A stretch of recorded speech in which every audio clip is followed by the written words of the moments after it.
Orang Melayu akan terus tinggal dalam bodohnya.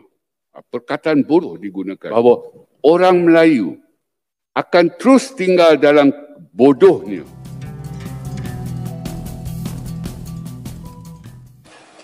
Hai guys, jumpa lagi. Kali ini kita akan membahas bahasa Indonesia dan bahasa Melayu Malaysia.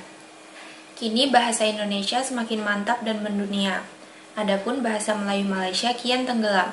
Hingga sekarang, Malaysia masih belum berhasil memartabatkan bahasa Melayu. Malaysia juga sulit memaksa kaum Cina di sana untuk berbahasa Melayu. Ternyata ada persoalan sikap dan budaya kaum Melayu Malaysia yang menyebabkan hal itu. Yuk kita simak videonya ya. Jadi, kalau yang berlaku sekarang ini, adakah itu akan berlaku untuk 50 tahun akan datang? Ataupun 100 tahun yang akan datang? Berulang lagi masalah yang sama. Ada lagi generasi Malaysia ini yang tidak berfasih menggunakan bahasa Melayu, sehingga kan menggunakan bahasa kebangsaan itu, sehingga kan itu boleh menjadi salah satu faktor yang menyebabkan kesatuan bangsa, perpaduan kaum dan sebagainya. Itu tidak, itu akan menyebabkan juga bahasa kebangsaan itu tidak dihormati pada peringkat yang lebih tinggi. Ya, 100 tahun lagi ataupun apabila kita menyambut hari kemerdekaan yang ke-100, adakah perkara sedemikian masih wujud, iaitu rakyat atau warga negara yang tidak mempunyai pengetahuan yang baik terhadap bahasa negara? Ya, saya kira kalau kita tidak tanganinya dengan baik, perkara ini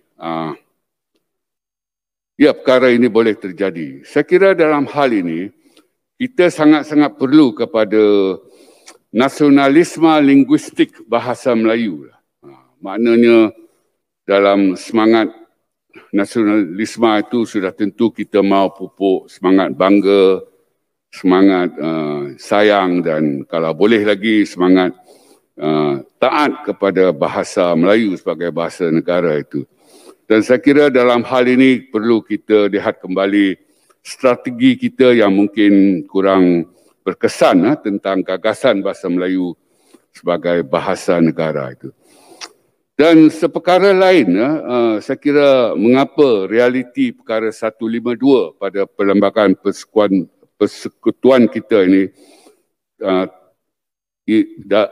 ia wujud dalam bentuk indah khabar dan rupa. Saya kira saya ada satu teori lah, dan saya harap teori saya ditolak, dibantah lah. Ini pelik bukan? Seorang ahli akademik ia mengajurkan teori dan minta teori saya itu ditolak. Sebab kalau teori saya benar, ranap mati bahasa Melayu. Kalau teori saya salah, hidup bahasa Melayu, dirhagayu bahasa Melayu. Jadi teori saya ni ialah orang Melayu Malaysia ni bukan kelompok etno bahasa. Mereka bukan kelompok etno bahasa. Orang Cina Malaysia, mereka kelompok etno bahasa. Lihat bagaimana orang Cina Malaysia mempertahankan, melindungi bahasa Cina itu. Sedangkan mereka tak perlu pun melakukan sedemikian kerana bahasa Cina itu akan dipertahankan, akan berkembang dengan mantap di tanah watannya. Tetapi mereka, kita dapat lihat dari segi usaha mereka kan yang seringkali tidak memperlihatkan resam di mana bumi dipijak, di situ langit dijunjung. Jadi orang Cina ni dengan izin, the Chinese language is overprotected by the Malaysian Chinese. Sebab mereka kelompok etno bahasa. Orang Melayu bukan kelompok etno bahasa. Jadi dengan izin, the Malay language is underprotected by the Malays. Jadi dalam hal ini, hal teori saya ni, saya melihat buktinya dari Munshi Abdullah ni. Munshi Abdullah telah menulis beberapa karya mulai ataupun sekitar tahun 1850-an. Jadi Abdullah Munshi ni dalam tulisan ataupun karya beliau seperti Pelayaran Abdullah, Hikayat Abdullah. Abdullah Munshi telah menulis bahawa orang Melayu akan terus tinggal dalam bodohnya. Perkataan bodoh digunakan. Bahawa orang Melayu akan terus tinggal dalam bodohnya. Perkataan bodoh digunakan. Kerana tidak mau belajar bahasa sendiri. Jadi belajar di sini saya kira ambil tahulah. Jadi itu 1850-an. Sekarang ini 2020. Sudah 170 tahun. Tak ada ubah-ubah pun. Jadi saya pegang pada bukti Abdullah Munshi itulah. Pemerhatian Abdullah Munshi pada tahun 1850-an bahawa orang Melayu tak mahu ambil tahu pun tentang bahasanya. Jadi itu sangat tidak baiklah. Setelah berkata sedemikian, orang Melayu kelompok etno agama. Maknanya jangan dihina agama mereka. Kalau dihina bahasa, kadang-kadang mereka ikut menghina bahasa mereka. Tetapi kalau agama mereka, siaplah. Dan yang nak ke hadapan mempertahankan agama Islam itu diberitahu oleh rakan-rakan Melayu saya ialah orang Melayu yang puasa pun tak cukup. Yang semayang pun jarang-jarang. Tetapi mereka sanggup berada di barisan hadapan untuk mempertahankan agama mereka. Tapi untuk bahasa Melayu ni, kita dapat lihat orang Melayu rata-rata lah. Begitulah guys sikap kaum Melayu Malaysia sejak dulu. Nah, selanjutnya kita simak strategi Indonesia dalam menduniakan bahasa Indonesia, yakni dengan strategi lompatan katak. Indonesia sengaja menghindari ribut-ribut dengan Malaysia. Maka di dalam produk ekspor yang dibuat di Indonesia, mengatasnamakan produk itu dibuat di Indonesia, made in Indonesia, maka di situ masukkan label berbahasa Indonesia. Apakah itu Indomie, apakah itu kopi, apakah itu bumbu, ya, atau apapun, ya. Nah, masukkan di situ. Jangan kalah misalnya kita dengan negara yang katakanlah Thailand, Vietnam, gitu ya, yang saya sudah lihat. Apalagi China gitu ya. Nah, masukkan di situ sehingga walaupun misalnya para pembeli itu belum mengerti, setidaknya mereka terpajan ke dalam produk berbahasa Indonesia.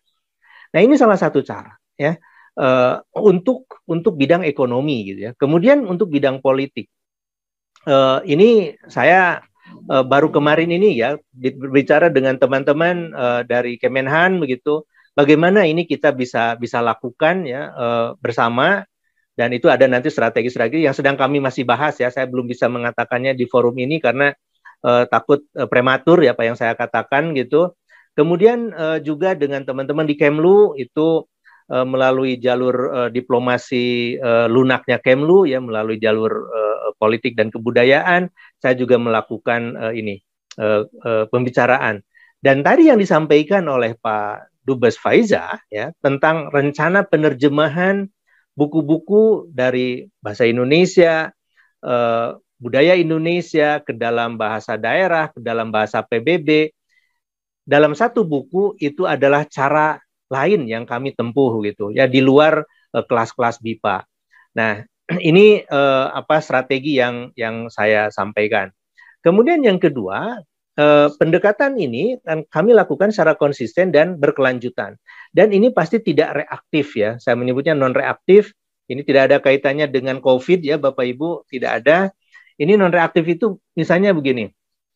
Ketika orang lain mengklaim, katakanlah tetangga sebelah, Malaysia mengklaim ini bahasa Melayu akan digunakan menjadi bahasa pengantar di ASEAN. Lalu kita bereaksi, meresponsnya. Bukan itu. Karena memang kita sudah melaksanakan program BIPA ini jauh sebelum klaim-klaim itu dilakukan. Program Dharma Siswa kita sudah diberikan sejak tahun 70-an gitu ya. BSBI dari Kemlu juga sudah dimulai cukup lama gitu. Beasiswa gerakan negara-negara non-blok gitu ya, negara berkembang, ini juga sudah dilakukan cukup lama gitu. Nah, LPDP apalagi sekarang ya sangat gencar gitu memberikan beasiswa. Kenapa kita tidak melakukan itu juga secara bersinergi? Jadi kita akan secara konsisten, kemudian berkelanjutan. Ya, jadi tidak akan sekali pukul lalu kita lari, tidak hit and run. Kita akan terus lakukan, kita bina gitu ya. Kita dampingi. Dan yang terakhir ini saya menyebutnya strategi lompatan katak ya, frog leap gitu ya Bapak Ibu. Kita kan sekarang masih berpikir ASEAN nih, ya. Sudah ini garap saja dulu ASEAN. Pasti kita akan banyak berdiskusi panas ya gitu. Kalau saya katakan dengan Malaysia, saling klaim gitu. Nah kalau misalnya itu ASEAN ya masih menjadi medan pertempuran dalam tanda petik yang panas gitu. Kenapa kita tidak lompat juga ke arena yang lain yang lebih luas gitu? Saya sudah berbicara dengan teman-teman di UNESCO gitu ya. Saya punya strategi nanti bersama dengan teman-teman di UNESCO bagaimana ini melalui jalur mereka gitu ya. Bahasa Indonesia ini lebih banyak diperkenalkan ya.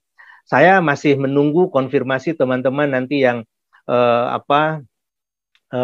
mewakili Indonesia di organisasi-organisasi multilateral begitu untuk juga menjadikan bahasa Indonesia ini sebagai sasaran mereka gitu. Nah, langkah ini akan kami lakukan secara konsisten gitu ya, secara berkelanjutan. Kemudian pasti harus dengan penuh semangat gitu ya, lompatan katak. Kalau misalnya ini ASEAN, katakanlah di sini, ya kita lompat juga ini ke yang lebih atasnya gitu Bapak Ibu sekalian, ke dunia yang lebih luas. Kalau misalnya di sini sumpek begitu di level ASEAN, ya kenapa kita tidak lompat saja ke level yang lebih luas di perwakilan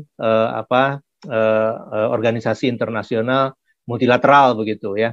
Nah, langkahnya seperti apa itu lagi-lagi karena ini masih dalam pembicaraan saya dengan deputi wakil tetap kita di UNESCO gitu ya. Nanti pada waktunya strategi-strategi ini akan menjadi bagian dari strategi bersama dari kementerian dan lembaga. Nah, pikiran-pikiran itu secara konsisten saya buat gitu ya Bapak Ibu. Ini sudah ada 2 artikel saya. Yang pertama ini 16 Agustus menyambut Hari Kemerdekaan waktu itu tahun lalu 2021. Saya menulis di Harian Republika ada diplomasi bahasa. Ini ada butir-butir yang tadi saya sampaikan dan ini yang terbaru kemarin ya muncul juga di koran Kompas ya pada. Itulah guys strategi Indonesia untuk menjadikan bahasa Indonesia sebagai bahasa dunia. Rupanya strategi itu berhasil, buktinya bahasa Indonesia bisa masuk UNESCO. Terima kasih sudah menonton sajian kami, sampai jumpa lagi.